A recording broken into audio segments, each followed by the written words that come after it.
नमस्कार जय जगन्नाथ। आजिर कहानी होउची मांकड़ और शंखी बिलेईर कहानी।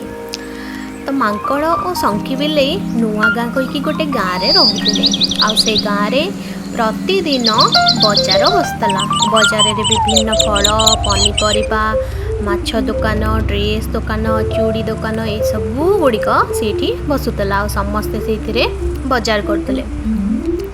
तो दिने मांकड़ भाविला मु भी जीवी आओ मो परिबा किनिबी लंका किनिबी चूड़ी किनिबी ये सब मने मने भाबु थाए।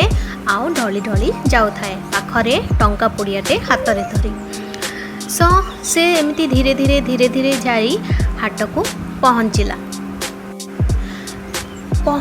और अनेला सबुआड़े जे सबुआड़े दुकान मु कोटा को फास्ट जीवी। तो एमती भाभी भाभी से पहुँचला गोटे परिबा दुकान रे आओ पूरा फ्रेश नाली लंका गुड़ाक थुआई आईटा से किणवी कहीकि लंका दुकान पाखक गला। ठीक एतिकी समय रे शंखी बिलेई ढली ढली आसुए आ देखु थाए कौआड़े कौन अच्छी। गोटे जगह आसिकी शंखी बिलेई छिड़ा हो गला आ देखिला पाखरे गोटे वृद्ध लोकटे बढ़िया बढ़िया शंखा चूड़ी ये सब रखी। यही सब शंखा देखिकी बिलेई तार लोभ संभाली पारानी आउ जांपिकी गोटे दीटा शंखा चूड़ी नेकी दौड़ी दौड़ी पड़ेला।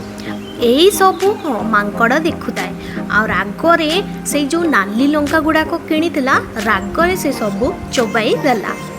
जेते किणीला नाली लंका गुड़िक गोटे पर गोटे एमती चोबाई चोबाई सब खाईदेला। आख पाखर लोक सब मांकड़ को देखुले आओ हसुले।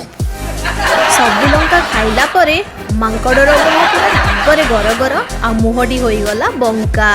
आ यही सब शंखी बिलेई देखिकी फे फे किना हसला। तो यहीटा थिला हमर आजिर कहानी। आशा करछि जे भल लागिथिबो। Bye bye.